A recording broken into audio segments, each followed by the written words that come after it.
The royal family puts on a show, it grabs the world's attention and it takes a cast of thousands to pull it off. So what happens when they go on tour? They'll bring their royal entourage with them, of course, and now the whole team is on its way to Australia. Moments like these are months in the making. There's a carefully chosen team behind the scenes that ensures everything runs smoothly. So when the Duke and Duchess of Cambridge touch down in Australia, that will be the job of their 11-person entourage. William and Kate's private secretaries, Miguel Head and Rebecca Deacon, will be in tow, as well as 4 press officers, a secretary, a PA, a nurse and the couple's foreign affairs advisor. The Duchess will have a hairdresser. The new nanny will help care for 8-month-old Prince George, and a 6-person royal protection detail will provide extra security. It's a modest lineup compared to Charles and Diana's tour with 9-month-old William back in 1983. Princess Diana's wardrobe alone was rumoured to weigh tons. Despite Kate and William cutting down their staff to keep costs down, Prince Charles still regularly takes 14 people with him on tour. Wow. Rob Jobson, the royal correspondent, I should say, has flown in from London to welcome the family. Rob, good morning to you. So, Kate and William's entourage will really be focused on George this trip, is that right?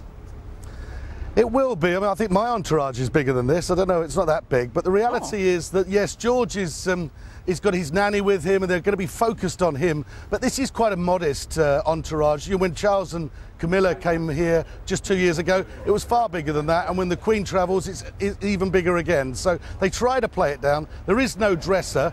Kate is picking out her own clothes, so well done her. But the reality of it is quite a modest one for a royal tour. You could just imagine Kate in the room with the travel iron. Yeah, exactly right. And the hairdressers for George.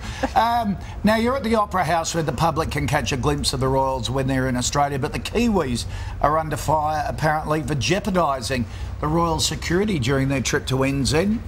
What's happened? Yeah, the Governor-General has put out on his official Twitter site the exact timings as well as the dates of the royal couple's visit. Now, this is a bit of a thing, you're not supposed to do that because of security issues. There's a guy called Di Davis, a former operations head of protection, who's gone a little bit over the top, I think, in the UK, saying that this is a terrorist manual, it's outrageous. But I had a chat with Princess Diana's old bodyguard, who was Ken Wolfe, who used to be on the ground rather than be in the operations room, and he said, look, it's not that big a deal.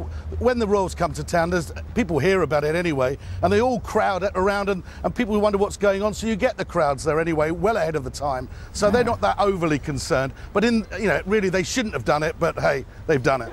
Okay. Oh, well, I'm sure they'll be all right. Yeah. I'm surprised they only have 6 protection officers. I thought they'd have more than that. Yeah, I guess they use local police. We lend them a few too. Yeah. Good on them. All right, thank you for that. We'll see you for lunch. See you guys. See you for lunch. You're not far away from where we're going, actually. All right, we'll see you soon. Of course, when we cover royal visits or when we get prepared, we have to go through the library, the file vision, to find all the old pictures of when royals have been here in the past. It's amazing what you find when you go through those archives. We uncovered this little nugget from Seven's coverage of Princess Diana's visit to Australia back in 1996. The Princess is now recovering in a $1,400 a night suite in her luxury hotel.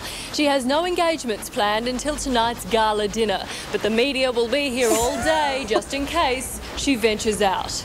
Natalie Barr, 7 News. See, that's how you cover a royal tour. With a plum in your mouth. I was very posh, wasn't I, back then? I didn't realise. Had it fallen off the wagon. Just standing near Princess Diana. I was so yes, because I did. That's how they speak in Bunbury. Because I was very nervous, and she was very important, and I loved Diana. So I was very excited. I stood out at St Vincent's Hospital. You were very glamorous, waiting for her to walk in, and that fringe. Thank you for whoever got rid of that. That's it. Seven has a handbook for covering royal tours, and that's part of it.